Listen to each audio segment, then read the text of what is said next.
नमस्कार, ABP news में आपका स्वागत है। मैं रोहित सिंह सावल और आप देख रहे हैं शिखर सम्मेलन हरियाणा। हरियाणा में विधानसभा चुनाव होने वाले हैं। तमाम पार्टियां पूरी जोर शोर से इस चुनाव में लगी हैं। आम आदमी पार्टी भी इस बार हरियाणा में तमाम सीटों पर अपनी किस्मत आजमा रही है। और हरियाणा में आम आदमी पार्टी की क्या संभावनाएं हैं, इसको लेकर बात करने के लिए इस वक्त मेरे साथ मौजूद हैं मनीष सिसोदिया जी। मनीष जी, आपका स्वागत है एबीपी न्यूज में। बहुत बहुत शुक्रिया। तो मनीष जी, दिल्ली में आपकी सरकार, पंजाब में आपकी सरकार, अब आप हरियाणा में भी आप दावा कर रहे हैं, तो हरियाणा में कितनी संभावनाएं? हरियाणा में पूरी संभावनाएं हैं, क्योंकि हरियाणा के लोग दिल्ली और पंजाब से खूब ताल्लुक रखते हैं। बहुत सारे लोग नौकरियां करने आते हैं, इधर से उधर जाते हैं, और उन्होंने देखा है कि दिल्ली में अरविंद केजरीवाल जी को जब लोगों ने मौका दिया तो किस तरह से यहाँ के स्कूल बदले, अस्पताल बदले, यहाँ के लोगों के बिजली के बिल जीरो आए हैं, नौकरियां लगी हैं। ये सारी चीजें हरियाणा के लोगों ने खुद देखा है जी। और यही चीजें अब उन्होंने देखा कि चलो एक राज्य में हो सकता था, उनके दूसरे बाजू में पंजाब में सरकार है। पंजाब में भी सरकार बन गई और वो भी ऐसे ही कर रही है। वहां भी सरकारी स्कूल अच्छे होने लगे, वहां भी प्राइवेट स्कूलों की फीस नहीं बढ़ने दी जा रही, वहां भी अब अस्पताल अच्छे होने लगे, नौकरियों पर नौकरियां दिए जा रहे हैं मान साहब। तो ये उनको भी लग रहा है, हरियाणा के लोगों को भी, कि ये राज्य सरकार कर सकती है अगर केजरीवाल जी के गाइडेंस में चले तो हरियाणा में किससे लड़ाई आप मानते हैं अपनी? हरियाणा में अभी किसी से लड़ाई नहीं है। बस ये जो मुद्दा है ना कि सरकार तो बनाएंगे लेकिन स्कूल नहीं बनवाएंगे, सरकार तो बनाएंगे लेकिन अस्पताल नहीं बनवाएंगे, इस राजनीति से लड़ाई है हमारी। और ये राजनीति अक्रॉस चल रही है, तो हमारी लड़ाई तो इस बात से जनता इसको देख रही है जी। लेकिन मनीष भाई, ये बताइए कि गठबंधन की बात चल रही थी आपकी कांग्रेस से, क्योंकि खैर अब तो नामांकन भी खत्म हो गए, लेकिन देश भी ये जानना चाहता है कि बात क्यों नहीं बनी, क्योंकि आप लोग गठबंधन की बात कर रहे थे। देखिए, बात बनने नहीं बनने का मसला नहीं है। बात यह है कि हरियाणा में पिछले 10 साल से भारतीय जनता पार्टी की जिस तरह से सरकार चली है, लोगों ने मौका दिया, उन्होंने ना शिक्षा पे काम किया, ना स्वास्थ्य पे, नौकरियों पे, महंगाई करते रहे और लड़ाते रहे लोगों को। फिर भी लोगों ने 5 साल बाद फिर से मौका दिया कि चलो कुछ और देखते हैं। 10 साल में जितना धोखा भारतीय जनता पार्टी ने दिया है, अभी हरियाणा के जनमानस में एकदम गुस्सा है बीजेपी के प्रति कि इनको हटाना है। अब इनको हटाने के लिए जब हमने वहां देखा तो हमें लगा कि अगर मिलके भी हटाने की जरूरत है तो मिलके हटा सकते हैं, पर कोशिश की गई, उसके लिए जेन्युइन कोशिश की गई, नई बात बनी, उसमें कोई दिक्कत नहीं है। हरियाणा के हर एक विधानसभा में हमारा संगठन है। मैं ये जानना चाहता हूं कि क्या कांग्रेस ने बड़ा दिल नहीं दिखाया? नहीं, बड़ा दिल और छोटा दिल अब किसी का नहीं है, बस बात नहीं बनी। हम लोग दिल है? दिल है, बड़ा या छोटा कुछ नहीं। दिल तो दिल ही होता है, बड़ा और छोटा नहीं होता है। लेकिन हमारा मकसद कांग्रेस से गठबंधन करना या इससे गठबंधन करना, उससे नहीं है। हमारा मकसद एक ही है कि भाई दिल्ली के लोगों ने हमें मौका दिया, वहां पे ऐसे काम हुए, पंजाब के लोगों ने मौका दिया, वहां पे ऐसे काम हुए, आज हरियाणा के भी लोग हमें मौका देंगे और उसी तरह के, उसी तर्ज पर काम होंगे जैसे यहां पे हुए। शिक्षा को लेके, स्वास्थ्य को लेके, नौकरियों को लेके, महिलाओं को लेके, बिजली को लेके, केजरीवाल जी की जो 5 गारंटियां हैं उसको लेके हम पहले से, ये गठबंधन की बातें तो अभी हुई, उसको लेके हम पहले से जा रहे थे लोगों के बीच और बहुत अच्छे से लोगों को लग रहा है कि यार आप लोग करके दिखा सकते हो। लेकिन मनीष जी, आपको ये नहीं लगता कि आप भी लड़ रहे हैं, कांग्रेस भी लड़ रही है, तो जो वोट है वो वोट कटेंगे, यानी बीजेपी को भी फायदा नहीं मिलेगा परोक्ष रूप से इसका? देखिए, जब भी कोई पार्टी नई पैर जमाती है तो हमेशा उसके ऊपर ये तोहमत लगती है। हम दिल्ली में चुनाव लड़ रहे थे, हमको यही कहा गया, हम पंजाब में चुनाव लड़ रहे थे, हमको यही कहा गया। तो ठीक है, हम इस तोहमत के बावजूद चुनाव लड़ रहे हैं और देखिएगा लोग इस तोहमत के बावजूद सरकार बनवाएंगे आम आदमी पार्टी की। दावा करें अब सरकार बनाने का? बिल्कुल बनवाएंगे लोग। यही देखिए, दिल्ली में भी इसी आश्चर्य से लोग कहते थे, दावा कर रहे हैं आप दिल्ली में सरकार बना लेंगे, सरकार बनी। आप दावा कर रहे हैं पंजाब में सरकार बना लेंगे, पंजाब में सरकार बनी और शानदार चल रही है और कर रही है।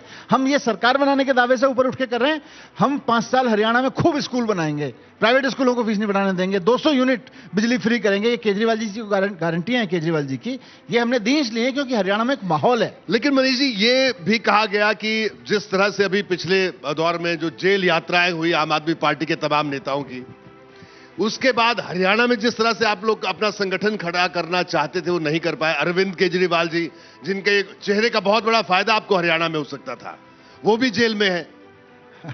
देखिए, केजरीवाल जी भी अब जेल में नहीं है, मान के चलिए आने वाले हैं। और कब तक आने वाले हैं? कुछ घंटे बाकी है, कुछ घंटे का या कुछ मिनट बाकी है? कुछ मिनट, कुछ घंटे का मसला है। आपकी ये वाली जो लाइन है बदल जाएगी, अब जेल में है। हरियाणा में जिस तरह से लोग, मैं जा रहा हूं, अब मैं भी खुद भी गया हूं पिछले दिनों में, मैं देख रहा हूं कि हर जगह अब ये सेंटीमेंट है कि यार ये लोग ना दिल्ली में काम कर रहे थे इसलिए इनको जेल में डाला, ये लोग काम करते हैं, गलत कर रहे थे इनके साथ। तो बीजेपी के प्रति जो हरियाणा में कुशासन का गुस्सा है, साथ साथ केजरीवाल जी को, क्योंकि केजरीवाल जी हरियाणा के बेटे हैं, हरियाणा के लाल उनको कहते हैं, वो हरियाणा वाले लोग एक अलग इमोशनल कनेक्ट उनके साथ में महसूस करते हैं। वो भी लोगों में गुस्सा है कि यार हरियाणा के एक लड़का जाके दिल्ली में सीएम बना, काम कर रहा था, उसको उठा के जेल में डाल दिया बीजेपी वालों ने। इसको लेके उनके मन में और गुस्सा है बीजेपी के प्रति। तो आप तो ये कह रहे हैं कि देवीलाल, भजनलाल, बंसीलाल और केजरीवाल भी हरियाणा में। केजरीवाल भी हरियाणा में, केजरीवाल भी हरियाणा के लाल हैं। और हरियाणा, देखिए उन्होंने जो किया बाकी लोगों ने, उनका हरियाणा के लोगों को पता है।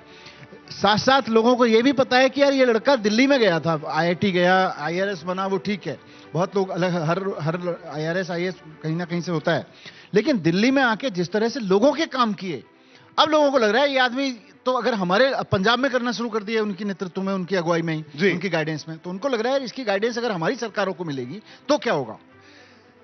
मनीष भाई ये बताइए कि आप लोग नारा भी लगाते हैं अक्सर, जब आपकी भी रिहाई हुई हम लोग देखते थे कि जेल के ताले टूटेंगे, क्या केजरीवाल आज छूटेंगे? केजरीवाल जी आश्वस्त हैं आप? पूरा आश्वस्त हूं, क्योंकि ये पूरा का पूरा केस झूठा था, ये तो हम पहले से कह ही रहे हैं, लेकिन अब तो सीनियर, मतलब देश के सुप्रीम लेवल के कोर्ट्स में भी ये बात साबित होने लगी है कि ये केवल और केवल केजरीवाल जी को या विपक्ष के लोगों को जेल में रखने के लिए सारा ताना बाना बुना गया था, और एक एक करके इसकी ईंट दरक रही है। आज इसकी एक तरह से इस वाले केस की आखिरी ईंट दरक जाएगी। तो मनीष जी आप दावा कर रहे हैं कि केजरीवाल जी कुछ देर में जेल से बाहर आ जाएंगे, फिर हरियाणा में प्रचार भी करेंगे? ऑफ कोर्स हरियाणा में प्रचार करेंगे। वो हरियाणा का उनसे लगाव है, उनका हरियाणा से लगाव है, और एक इमोशनल कनेक्ट है। और लोगों में, मैं जब जितना मैं गया हूं, मैं अपने अनुभव के आधार पर कह सकता हूं, बाकी कार्यकर्ता और जो रिपोर्ट्स आ रही हैं वो तो हैं ही, कि लोग वहां गली मोहल्लों में इस बात पे चर्चा कर रहे हैं कि यार ये तो इन्होंने गलत कर दिया, ये तो हरियाणा वाले इसको अब थोड़ा ईगो पे ले रहे हैं कि हमारे लड़के को तुमने जबरदस्ती झूठे केस में जेल डाला ना, अब हम तुमको बताएंगे, आओ जरा। केजरीवाल जी देखिए, अगर केजरीवाल जी की आपने बात की मनीष जी, लेकिन जैसे दिल्ली की अगर बात करें, चाहे सरकारी नौकरियां हो, पूरा सिस्टम हो, मतलब दिल्ली के जो सिस्टम है उसमें हरियाणा की बहुत ज्यादा भागीदारी है, क्योंकि आधा हरियाणा दिल्ली काम करने आता है, शाम को फिर हरियाणा चला जाता है। तो ऐसे में आपको लगता है कि इसका फायदा आपको मिलेगा? इसका बहुत फायदा मिलेगा, क्योंकि लोग बहुत देख रहे हैं। इसीलिए मैंने आपसे कहा ना, एक बड़ा हिस्सा, आधा है नहीं है कितना है, पर एक बड़ा हिस्सा इधर आता है, एक बड़ा हिस्सा पंजाब भी जाता है नौकरियां करने, और दोनों जगह वो देख रहे हैं। ये जो डबल दिख रहा है ना लोगों को कि यार चलो दिल्ली में था, दिल्ली के बारे में कहते हैं जी, और कारण भी हो सकते हैं, लेकिन फिर पंजाब में सरकार बनी, पंजाब में भी वही करने लगे, तो हरियाणा में तो होंगे ही वो सारे काम जो केजरीवाल जी ने गारंटी दी है। इसलिए लोगों का भरोसा अब आम आदमी पार्टी पे हो रहा है, बीजेपी को उनको हटाना है, इसलिए और लग रहा है कि अब ठीक है, इलेक्शन आ गया है, तो अब इलेक्शन जो है केवल सरकार हटाना है, बीजेपी को हटाने का इलेक्शन नहीं है, ये स्कूल बनवाने का इलेक्शन है, ये अस्पताल बनवाने का इलेक्शन है, ये बिजली के बिल जीरो करने का इलेक्शन है उनके लिए। खैर, स्कूल की बात आप बार बार करते हैं और आपके दिल के करीब भी है ये विषय, दिल्ली का उदाहरण भी सामने है, लेकिन ये बताइए कि आप हरियाणा में आपका चेहरा कौन होगा? पंजाब में चेहरा था, दिल्ली में चेहरा था, हरियाणा में कौन चेहरा होगा? हरियाणा में भी बहुत लीडर्स हैं हमारे पास, और अब आएंगे केजरीवाल जी तो और चीजें स्पष्ट होंगी। आप देखिएगा आने वाले समय में बहुत चीजें स्पष्ट होंगी, क्योंकि हम लोग भी इंतजार कर रहे थे केजरीवाल जी का। तो मनीष भाई, ये आप भी दूसरी पार्टियों की तरह नहीं हो गए कि केजरीवाल जी आएंगे वो ये तय करेंगे, केजरीवाल जी आएंगे वो वही तय करेंगे, केजरीवाल जी आएंगे तो वो सब तय करेंगे? तो किसी पार्टी में किसी लीडर के, अपने लीडर की बात फॉलो करना, उनकी तरफ देखना, उनसे लीडरशिप की अपेक्षा करना गलत है ही नहीं। हम तो नहीं कहते कोई दूसरी पार्टी गलत करती है। नहीं, आप कहते हैं दूसरी पार्टी की यहां डेमोक्रेसी नहीं, दूसरी पार्टियों में। नहीं, लीडरशिप के लिए ऊपर अपने लीडर की तरफ देखो, दिक्कत क्या है? हम तो नहीं कहते बीजेपी मोदी जी की तरफ क्यों देखती है, देखे डेमोक्रेसी सरकार में कम ना करें, अपनी पार्टी में डिक्टेटरशिप रखें, अपनी पार्टी में डेमोक्रेसी रखें, वो उनकी हेडेक है।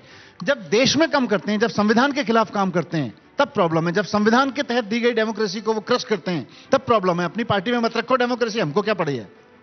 तो मनीष जी, ये माने कि केजरीवाल जी बाहर अगर आते हैं तो उसके बाद हरियाणा का चेहरा आप घोषित कर देंगे बीच चुनाव में?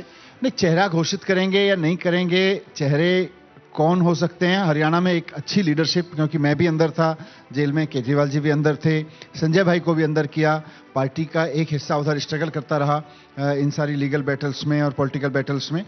तो अभी उस दिशा में ना हमने कोई सोचा है, ना इस तरह का कोई डिसीजन लिया है, पर जिस तरह की ग्राउंड से फीडबैक मिल रही है और खासतौर से अब अरविंद जी को लेके जो सेंटीमेंट है, मुझे नहीं लगता कि अरविंद जी आएंगे तो कुछ ना कुछ लोगों का कनेक्ट और बढ़ेगा, लोगों का कॉन्फिडेंस और बढ़ेगा, और जो लोगों के अंदर सेंटीमेंट है कि नहीं नहीं गलत कर रखा था इस आदमी के साथ, वो सब ठीक होगा, तो अपने आप चीजें ठीक हो जाएंगी। केजरीवाल जी के आने से तो और चीजें बढ़ेंगी। जी मनीष जी, एक आप लोगों का जो कैंपेन करने का तरीका है, एक एग्रेसिव तरीके से आप लोग जनता के बीच में जाते हैं। हम लोग एबीपी न्यूज में हरियाणा लगातार कवर कर रहे हैं, हर खबर दिखा रहे हैं, हर जगह जा रहे हैं। अभी आम आदमी पार्टी का वो अग्रेशन आपका उस कैंपेन में नहीं दिख रहा है जो हमने पंजाब में देखा, जो हम दिल्ली में देखते हैं। नहीं, हमारी टीमें लगातार देखिए काम कर रही हैं। करीब 1-1.5 साल से तो हमारी पार्टी के सारे लीडर्स जो हरियाणा देख रहे हैं वो 24 घंटे हरियाणा के लिए काम कर रहे हैं, और आज हरियाणा की हर एक विधानसभा में, हर एक मोहल्ले में हमारा संगठन है, हमारे लोग हैं, हमारे कार्यकर्ता हैं, और सपोर्टर तो हर जगह ही हैं।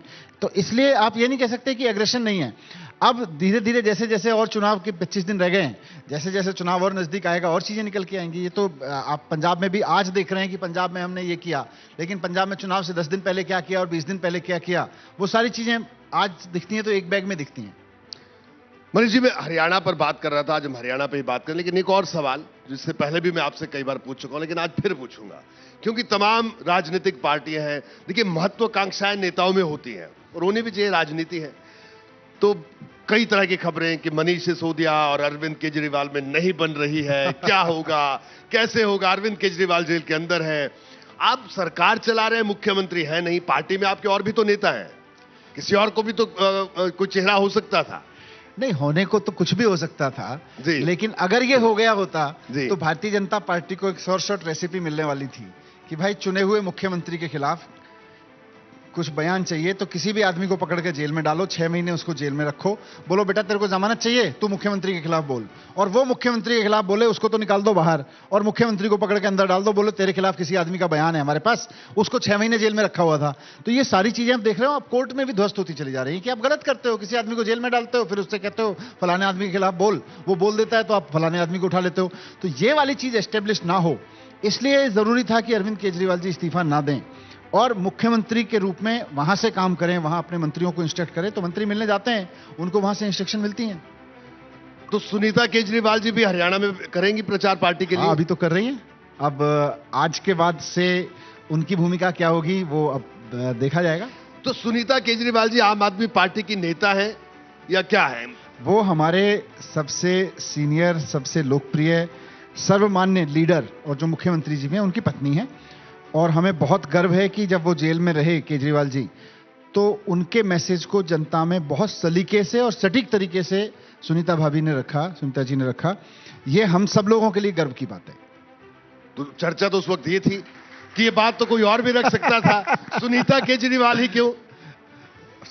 अब सुनीता जी नहीं रखती तो कहते सुनीता जी भी रख सकती थी, और क्यों? तो ये तो इफ एंड बट तो हमेशा रहेंगे, पर जिस तरह से केजरीवाल जी की बात को उन्होंने रखा, मुझे लगता है कि कोई और रख रहा होता तो शायद उतने सलीके से, उतने तरीके से नहीं रख पाता, और बहुत शानदार तरीके से केजरीवाल जी के मैसेज को, केजरीवाल जी की आवाज को उन्होंने दिल्ली के लोगों के सामने, देश के लोगों के सामने, जहां जहां जैसे जरूरत पड़ी, बहुत शानदार तरीके से रखा है।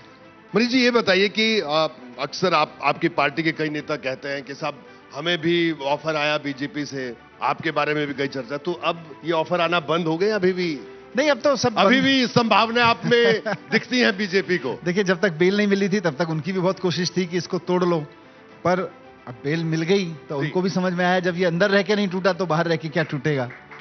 तो इसलिए अब मुझे नहीं लगता कि अब कम से कम अब तो उनको समझ जाना चाहिए कि भाई ये अरविंद केजरीवाल जी की टीम के लोग हैं, ये किसी और ही मिट्टी से बने, ये महत्वाकांक्षा की मिट्टी से मिलने के नहीं बने कि या डर की मिट्टी से, ना डरते हैं ना किसी महत्वाकांक्षा में रहते हैं। इनका एक ही सपना है कि जिस मकसद के लिए राजनीति में आए, देश की शिक्षा, स्वास्थ्य, नौकरियां, महिला सुरक्षा, ये सब, महंगाई रोकना, इन सब के लिए काम करते हैं। दिल्ली पंजाब में करके दिखाया है, हरियाणा में भी करके दिखाएंगे। लोग इस पर अब भरोसा कर रहे हैं और इस चक्कर में जाते नहीं है कि यार ये मंत्री बनेगा, ये मुख्यमंत्री बनेगा। ये टूट फूट में हमारे यहाँ होती नहीं है उस तरह से। मनीष जी, आबकारी नीति की मैं बात करूं, जिससे पूरा बवाल शुरू हुआ, फिर मैं हरियाणा पे आऊंगा, चर्चा के आखिरी दौर में हूं, कि क्या आपको कभी मलाल नहीं होता कि ऐसी नीति को लाने की जरूरत थी क्या थी, जिसको वापस भी ले लिया बाद में? अच्छे से स्कूल बना रहे थे, सब ठीक हो रहा था, लेकिन आबकारी नीति में बदलाव किया, जिसे बाद में वापस भी लिया आपने। नहीं, वो तो हर साल एक नीति बनती है और हर साल एक नीति वापस होती है जी। सारे देश में हर राज्य यही करता है कि एक साल हर नीति बनाता है, फिर अगले साल नई नीति बनाता है, नई नीति बनाता है। वही नीति ऑलमोस्ट पंजाब में भी चल रही है और पंजाब सरकार को उससे बहुत फायदे हो रहे हैं। पंजाब सरकार के रेवेन्यू बढ़ रहा है। दिल्ली में उसको लागू नहीं होने दिया गया क्योंकि एलजी साहब ने बार बार पहले पॉलिसी पास की, फिर उसमें चेंज कराए, फिर से पास की, तो एलजी साहब ने अपने वो करते रहे, चेंज करते रहे। पर मुझे इस बात का कोई अफसोस नहीं है। मुझे तो गर्व है कि एक अच्छी पॉलिसी बनाई। जब आप अच्छा काम करते हैं तो उसमें बाधा आएंगी, इसमें भी आई। मैं स्कूल बनवा रहा था, उसमें भी मेरे खिलाफ जांच हो रही है। मैं और कोई काम कर रहा था एलजी को, बीजेपी को, उसमें भी जांच कराने के लिए सपने आते हैं। तो कराते रहे सपने। मैंने गलत नहीं किया, मैं डरता नहीं। मुझे अफसोस तब होता अगर मैंने गलत किया होता। मनीष जी, ये बताइए, देखिए राजनीतिक पार्टी चलाने के लिए चंदे की जरूरत होती है, सबको पता है, लेकिन आप लोग जब राजनीति में, और लोग भी आपकी तरफ देखते हैं, बड़े सारे युवा जो पॉलिटिक्स में आने की सोचते हैं, पैसा कितनी बड़ी जरूरत है राजनीति की? जरा हम आम बोलचाल की भाषा में बताइए। आम बोलचाल की भाषा में पैसा तो चाहिए चुनाव लड़ने के लिए, लेकिन आम बोलचाल की भाषा में ये कहूंगा कि जब आप क्रेडिबिलिटी के साथ जनता के सामने खड़े होते हैं तो जनता पैसा देती है। और बहुत सारी ऐसी चीजें जो बाकी पार्टियों में कार्यकर्ता से लेके और बहुत बड़े बड़े लोग तक पैसा लेके काम करते हैं, आम आदमी पार्टी में वो काम हमारे वॉलंटियर्स फ्री करते हैं। अपने घर से चने लाके कैंपेन करते हैं। पैसा तो जनता भी देती है, उद्योगपति भी देते हैं, सब पार्टियों को देते हैं, सब देते हैं। लेकिन दो तरीके हैं पैसे लेने के। एक तरीका है, लेकिन आप लोग फिर 2-3 उद्योगपतियों के नाम लेके घेरते हैं बीजेपी को। बिल्कुल, मैं सबके ले रहा हूं। आप टाइम दीजिए, लिस्ट दे देता हूं मैं जी। मैं दो तरीके हैं चंदा लेने के। एक तरीका तो यह है कि ईडी और सीबीआई जैसी एजेंसियों का दुरुपयोग करो और उनसे इलेक्टोरल बॉन्ड के जरिए उनको नोटिस दो और फिर इलेक्टोरल बॉन्ड ले लो। यह हमने देखा, सार्वजनिक है। और मतलब 8,000 करोड़ रुपए का चंदा भारतीय जनता पार्टी ने इस तरह से वसूला है, ईडी और सीबीआई के इनकम टैक्स के नोटिस दिलवा के। एक तरीका यह है। एक तरीका यह है कि आप अच्छे काम करो, अच्छे स्कूल बनाओ, एक सपना जो लोग देखते हैं उसको करो, उसको पूरा करो। तो जनता, आम जनता चंदा देती है, व्यापारी भी चंदा देता है। एक व्यापारी इसलिए चंदा देता है, उसको लगता है मेरे लिए एक हैसल फ्री गवर्नेंस चल रही है, ईमानदार सरकार चल रही है, अच्छा है, मेरे से वसूली नहीं कर रहे, इंस्पेक्टर राज से लेकर नेताओं का वसूली राज नहीं चल रहा। फिर जब चुनाव आता है तो वो खुद आगे आके कहता है साहब आप चुनाव लड़ने के लिए पैसा चाहिए हमको, लोग ऐसे देते हैं चंदा, किसी को वैसे देते हैं भाई, और कुछ नहीं किया, चलो ईडी का नोटिस भेज दिया, लाओ जी चंदा दे दो 100 करोड़ रुपए। हम वैसे नहीं करते। चंदा सबको चाहिए। किसी को 8,000 करोड़ रुपए चाहिए, किसी का 80 करोड़ में काम हो जाता है। अंतर इतना ही है जी। और जो पार्टी विद डिफरेंस कभी बीजेपी भी अपने लिए कहती थी, आप लोग आजकल अपने लिए कहते हैं, तो ये डिफरेंस बरकरार रहेगा या वैसे कोई बड़ा अंतर आपको लगता है आपकी पार्टी और दूसरी पार्टियों में बच गया है? एक सबसे बड़ा अंतर यह है कि हमारी पार्टी की जब सरकार बनती है तो हम ईमानदारी से काम करते हैं। हम ईमानदारी से स्कूल अस्पताल बनवाने पे काम करते हैं, बिजली महंगी ना हो, महिलाओं के लिए इशू ना बने, सुरक्षा वगैरह, नौकरियां निकलें, हम इस पे काम करते हैं। बाकी पार्टियां करती नहीं दिखती, ये आप भी देख रहे हैं। मनीष भाई, इस सब चर्चा से इतर एक सवाल है मेरा, उसके बाद आखिरी सवाल पूछूंगा आपसे। देखिए, हमेशा एक चर्चा है देश में कि एमएलएज, विधायक, इनकी तनख्वाह, वेतन, भत्ते, इसको लेकर जब आप लोगों ने पूरा मूवमेंट शुरू किया, मैं तब से कवर कर रहा हूं, आप लोगों को देख रहा हूं, तो आप लोगों का भी दावा था कि साहब गाड़ी नहीं लेंगे, भत्ते नहीं लेंगे। लेकिन इसमें मेरा ये मानना है कि जरूरी है, जब आप इतने बड़ा सिस्टम आप चलाएंगे, इस पूरी व्यवस्था को चलाने, इन सब चीजों की जरूरत है। लेकिन आज भी देश में इसको लेकर एक बहस है कि साहब एक एमएलए की सैलरी इतनी क्यों होती है, एक मंत्री की सैलरी इतनी क्यों होती है? इस पर क्या राय है मनीष सिसोदिया की, क्योंकि आप नई तरह की राजनीति की बात करते हैं? देखिए, इसमें बहुत स्पष्ट है और हम पहले दिन से स्पष्ट थे। ये अब हमसे हर तरह की जो चीजें हमने नहीं की वो भी लाके कह दी जाती हैं, आपने ऐसा बोला, ऐसा बोला। हमारा सिंपल है, जितनी जरूरतें एक एमएलए को अपने खर्चा चलाने के लिए, दफ्तर चलाने के लिए, अपने इलाके में घूमने के लिए चाहिए, अपने परिवार चलाने के लिए चाहिए, उसको उतना देना चाहिए आज के दौर में। बाकी जो हवाई चीजें हैं उसके ऊपर सब कुछ सारी सरकार को लुटा दो, ऐसा नहीं होना चाहिए। या सब कुछ उसके लिए उपलब्ध हो जाए, फ्री हो जाए, वो भी नहीं होना चाहिए। जो एक आम आदमी को अपने परिवार चलाने के लिए और एमएलए जैसा काम करने के लिए, 50 लोग आते हैं आपके पास में, किसी भी समय दिन में 200 लोग आते हैं, उनको बैठाने की जगह, ये सब चीजें तो होनी चाहिए। लेकिन इससे ऊपर आप केवल और केवल एक लग्जरियस लाइफ, 5 स्टार लाइफ के लिए किसी एमएलए को देते हो, वो गलत है। तो दिल्ली में जब हमने इस पे काम किया, देखा एमएलए को 12,000 रुपए की तनख्वाह मिलती थी और शायद ये मान लिया गया होता होगा यार 12,000 रुपए के अलावा तो एमएलए बहुत कमाता होगा, वो कमा ही लेगा। हमने कहा साहब कुछ कमाएगा नहीं, 12,000 को ठीक करके 50,000 कर दो। नहीं वो ठीक है, बिल्कुल बिल्कुल सही तो बात। वो हमने किया जी मनीष जी, आखिर में अब ये बताइए कि हरियाणा के लिए क्या क्या फ्री के वादे आप करने वाले हैं? लोग क्योंकि आपके घोषणा पत्र का इंतजार कर रहे हैं, आप कह रहे हैं केजरीवाल जी कुछ ही देर में बाहर भी आने वाले हैं, तो क्या घोषणा पत्र भी वही जारी करेंगे? नहीं, देखिए हरियाणा के लिए अरविंद केजरीवाल जी ने पहले से ही, क्योंकि उससे पहले तो चुनाव में देख ही रहे थे, वो तैयारियां करवा रहे थे, 5 गारंटियां केजरीवाल जी ने पहले से दी हुई हैं। और वो मैं पहले तो इस पे टिप्पणी करूंगा, ये फ्री के वादे नहीं है, जनता की मेहनत की कमाई से होने वाली चीजें हैं, जिसको बाकी पार्टियां, बाकी सरकारें अपने ऐश में उड़ाती हैं, फर्जी चीजों में उड़ाती हैं। हम कह रहे हैं उसको जनता के ऊपर खर्च करेंगे, तो फ्री नहीं है। हाँ मैंने बोल के किया फ्री, क्योंकि आप लोगों को हमेशा ही कहा जाता है कि आप लोग फ्री, ये भी फ्री, तो वो भी जनता फ्री। की मेहनत की कमाई का जो टैक्स आता है, उस टैक्स को हम एक्चुअली शिक्षा पे खर्च करना चाहते हैं, इलाज पे खर्च करना चाहते हैं। तो सारे सरकारी स्कूल शानदार करके और हरियाणा के प्राइवेट स्कूलों में फीस नहीं बढ़ने देने का, ये हमारे केजरीवाल जी की गारंटी है। दूसरी गारंटी केजरीवाल जी की है कि वहां 24 घंटे बिजली मिलेगी और 200 यूनिट तक बिजली के बिल नहीं आएंगे, ये दूसरी गारंटी है उनकी।